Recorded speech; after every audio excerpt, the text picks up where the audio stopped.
दोस्तों बहुत इंतजार था, जी हां बहुत इंतजार था कि सीएम उमर अब्दुल्ला जब मीडिया से बातचीत करेंगे तो कुछ ऐसी बात करेंगे जिसका बरसों से इंतजार था जम्मू कश्मीर की आवाम को, खासतौर से तलबा बिरादरी को, क्योंकि एक साल से जायद तो सिर्फ इस सरकार के बने हुए हो गए और इस एक साल से जायद के अरसे में भी कई बार हालांकि कई अलग अलग जमातों ने यह एहसास दिलाया, खुद नेशनल कॉन्फ्रेंस के ही अपने मेंबर पार्लियामेंट आगा रूहुल्लाह ने इसके लिए बराबर एक तरह से बगावती जो है एक तरह से रुख अपना लिया था।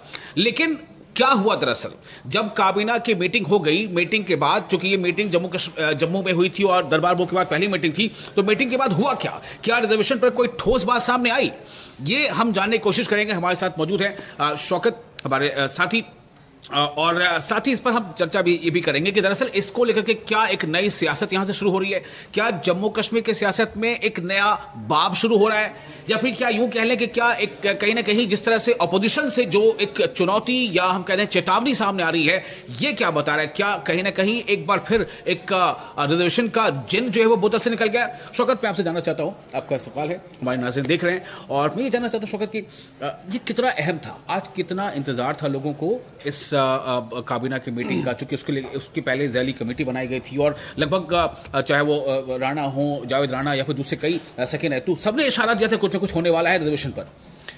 जी इंतज़ार तो था और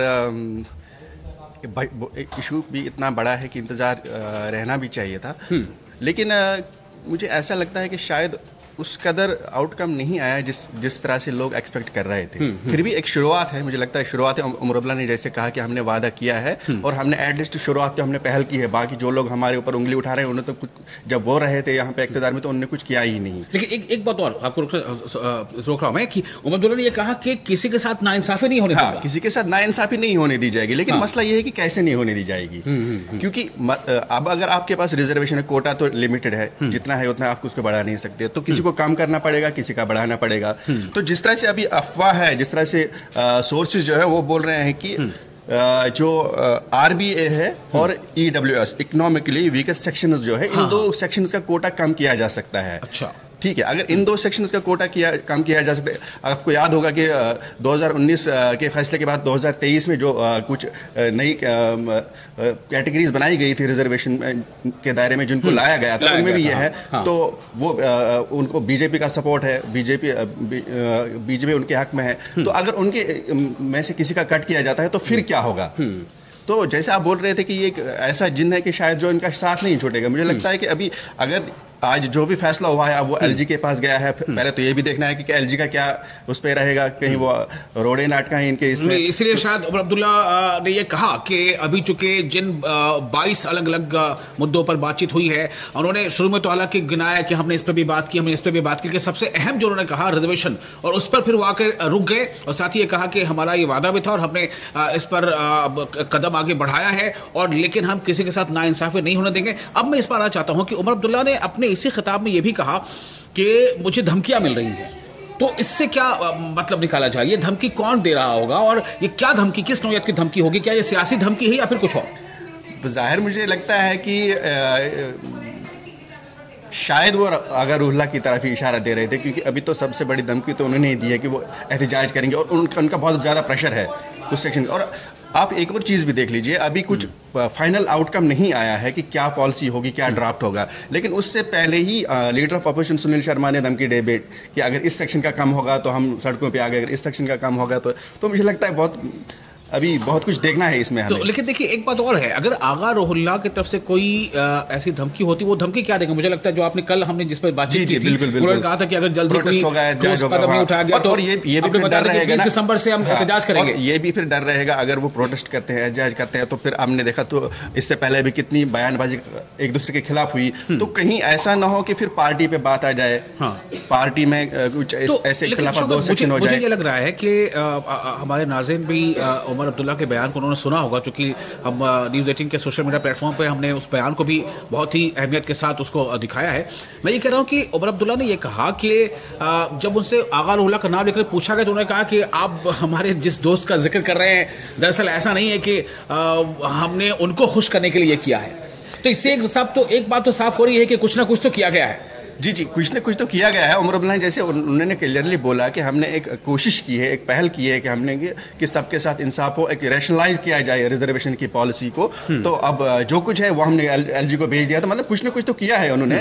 और दूसरा ये कि उनको खुश करने के लिए नहीं, लेकिन सही बात है रिजर्वेशन इशू आगा रूहुल्लाह से शुरू नहीं हुआ है, आगा रूहुल्लाह पे खत्म भी नहीं हुआ। लेकिन ये बात भी हकीकत की जब से आगा रूहुल्लाह इसके साथ बढ़ चढ़ कर जुड़े हैं तब से थोड़ा इसने ज्यादा लाइमलाइट पकड़ी है इस इशू ने, और तब से ज्यादा मुझे लगता है कि कोशिशें होने लगी हैं। तो यहाँ ये बात साफ हो जाती है जो आप कह रहे हैं कि अगर ये बोतल से जिन के बाहर निकलने जैसा है तो ये कहीं ना कहीं एक बात तो इशारा दे दिया उमर अब्दुल्ला ने कि जब आगा रूहुल्लाह के बारे में पूछा उनका कि हमने किसी फर्द वाहिद या जिस दोस्त का आप जिक्र कर रहे हैं तो उनको खुश करने के लिए ऐसा नहीं किया, जम्मू कश्मीर के आवाम के लिए हमने किया है। इसका मतलब कुछ ना कुछ तो कदम आगे बढ़ाया है। अब सवाल ये जो आप कह रहे हैं कि हिज़्ब इख्तिलाफ के जो लीडर है उन्होंने पहले ही ये चेतावनी दे दी है कि अगर किसी का हक जो है वो छीना गया या कम किया गया तो हम जो है इसको लेकर के एहतजाज करेंगे। तो क्या इस तरफ उमर अब्दुल्ला कह रहे थे कि मुझे चेतावनी मिल रही है, मुझे धमकी मिल रही है? हाँ, वो भी एक है कि अंदर ही अंदर बहुत सारी चीजें चल रही होंगे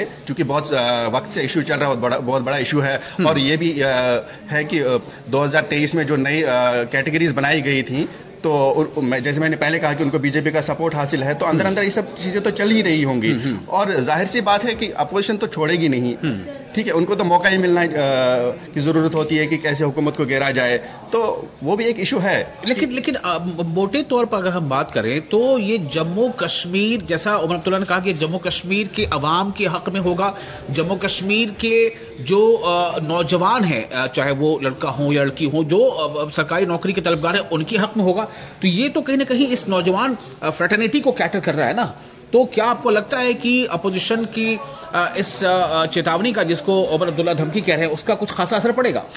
मुझे लगता है कि जो इस वक्त कैबिनेट ने फाइनल या जो कमेटी बनाई गई थी, जो उन्होंने रिपोर्ट दी है, और उसके रिपोर्ट के बाद जो फाइनल कैबिनेट में आज फैसला है, मुझे लगता है उसको चेंज किया जाएगा। अब मुझे लगता है वो तो आगे बढ़ेगी वो रिपोर्ट और उस पर काम होगा। लेकिन ये भी सही है कि गवर्नमेंट को इस चीज़ के लिए, हुकूमत को इस चीज़ के लिए तैयार भी रहना होगा कि अपोजिशन की तरफ से अपोजिशन होगी ही। बिल्कुल, तो उनका तो काम है फेवर। मुझे आज जिस तरह से काम करेंगे, जी, और जिस तरह से आज एलओपी सुनील शर्मा जी के तेवर मुझे लगे, तो मुझे लगता है कि नहीं, इतनी जल्दी वो खामोश भी नहीं बैठेंगे इस इशू। ठीक है, अब एक सवाल जो उन्होंने कह दिया है कि अभी ये उन्होंने कहा कि ऑनरेबल एलजी साहब के पास ये फाइल गई है, अब देखते हैं आगे क्या होता है। मैं आपसे जानना चाहता हूँ कि क्या लग रहा है, इससे पहले कई बार कई वुज़रा ने यह इशारा दिया कि हमारी फाइलें अटक जाती हैं, हमारे खुद फारूक अब्दुल्ला साहब ने कई बार कहा कि हमारी बहुत सारी फाइलें उनके पास अटकी पड़ी रहती हैं। वो तो इस मामले में क्या हो सकता है, क्या आपको लग क्या रहा है?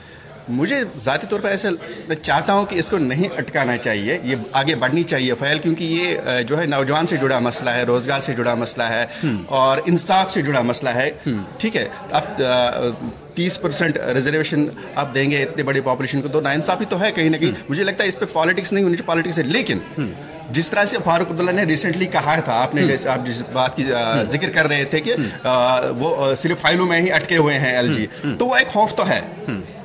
तो एक बहुत बड़ी देखने वाली चीज ये होगी कि एलजी का अपोजिशन का तो बाद में है, जब फैसला लागू होगा, कुछ आ जाएगा, उसके बाद अपोजिशन की बारी। पहले यहाँ ये देखना है कि एलजी का क्या रवैया रहेगा, वो कितनी जल्दी इसको फाइल को देखते हैं, क्या फैसला लेते हैं, रिजेक्ट करते हैं, क्या करते हैं। तो मुझे लगता है ये भी एक बहुत बड़ी, कहीं ना कहीं उमर अब्दुल्ला के शोल्डर पर जो एक दबाव था वो एक हल्का इस तरह से हो गया है कि उन्होंने बॉल जो है अब एलजी के कोर्ट में डाल दिया है। अब ये देखना अहम होगा कि एलजी की तरफ से इस पर क्या पहल होती है, कब तक पहल होती है, क्या ये मामला बहुत ही आसानी के साथ आगे बढ़ेगा या इसमें अभी बहुत कुछ होना बाकी है। इसमें सियासी रसाकशी, सियासी जुतम पैदार सब कुछ हो सकता है। इसमें बहुत इसके जो है ऐसे आसार नजर आ रहे हैं। ये कितना अहम था, आज कितना इंतजार था लोगों को इस काबीना की मीटिंग का, चूंकि उसके पहले ज़ैली कमेटी बनाई गई थी और लगभग चाहे वो राणा हो, जावेद राणा या फिर दूसरे कई सकीन है, तो सबने इशारा दिया था कुछ न कुछ होने वाला है रिजर्वेशन पर।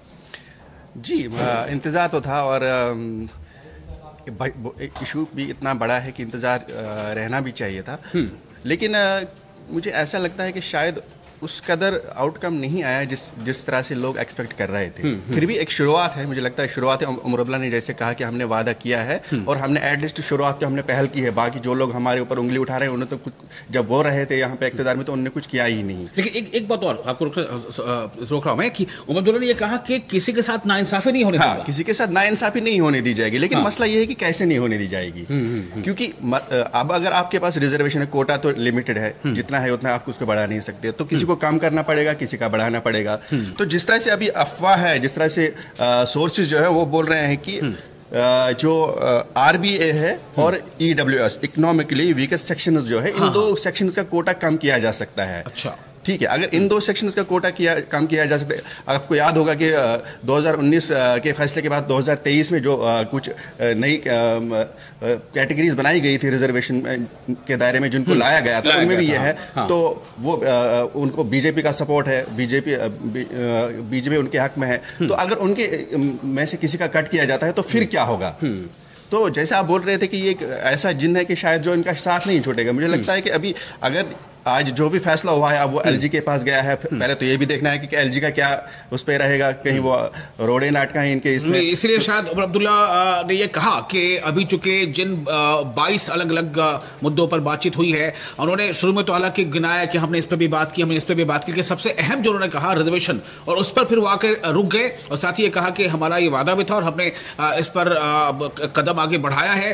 अब एक सवाल जो उन्होंने कह दिया है कि अभी ये उन्होंने कहा कि ऑनरेबल LG साहब के पास ये फाइल गई है, अब देखते हैं आगे क्या होता है। मैं आपसे जानना चाहता हूं कि क्या लग रहा है, इससे पहले कई बार कई वज़रा ने यह इशारा दिया कि हमारी फाइलें अटक जाती हैं। हमारे खुद फारूक अब्दुल्ला साहब ने कई बार कहा कि हमारी बहुत सारी फाइलें उनके पास अटकी पड़ी रहती हैं। वो तो इस मामले में क्या हो सकता है, क्या आपको लग क्या रहा है? मुझे ज़ाती तौर पर ऐसा मैं चाहता हूं कि इसको नहीं अटकाना चाहिए, ये आगे बढ़नी चाहिए फाइल, क्योंकि ये जो है नौजवान से जुड़ा मसला है, रोज़गार से जुड़ा मसला है और इंसाफ से जुड़ा मसला है। ठीक है, अब 30% रिजर्वेशन आप देंगे इतनी बड़ी पॉपुलेशन को, तो नाइंसाफी तो है कहीं ना कहीं। मुझे लगता है इस पर पॉलिटिक्स नहीं होनी चाहिए, पॉलिटिक्स है। लेकिन जिस तरह से फारूक अब्दुल्ला ने रिसेंटली कहा था, आपने जैसे आप जिस बात की जिक्र कर रहे थे कि वो सिर्फ फाइलों में ही अटके हुए हैं LG, तो वो एक खौफ तो है। तो एक बहुत बड़ी देखने वाली चीज ये होगी कि LG का अपोजिशन का तो बाद में है, जब फैसला लागू होगा, कुछ आ जाएगा, उसके बाद अपोजिशन की बारी। पर यहाँ ये देखना है कि LG का क्या रवैया रहेगा, वो कितनी जल्दी इसको फाइल को देखते हैं, क्या फैसला लेते हैं, रिजेक्ट करते हैं, क्या करते हैं। तो मुझे लगता है ये भी एक बहुत बड़ी, कहीं ना कहीं उमर अब्दुल्ला के शोल्डर पर जो एक दबाव था वो एक हल्का इस तरह से हो गया है कि उन्होंने बॉल जो है अब LG के कोर्ट में डाल दिया है। अब ये देखना अहम होगा कि LG के तरफ से इस पर क्या पहल होती है, कब तक पहल होती है, क्या ये मामला बहुत ही आसानी के साथ आगे बढ़ेगा या इसमें अभी बहुत कुछ होना बाकी है। इसमें सियासी रसाकशी, सियासी जुदम पैदार सब कुछ हो सकता है। इसमें बहुत इसके जो है ऐसे आसार नजर आ रहे हैं। बहुत शुक्रिया, आप बने रहे। शुक्रिया, आपका भी शुक्रिया। और आप देख रहे थे न्यूज़ 18 का सोशल मीडिया प्लेटफॉर्म। मैं हूं आपका मेजबान विशाल।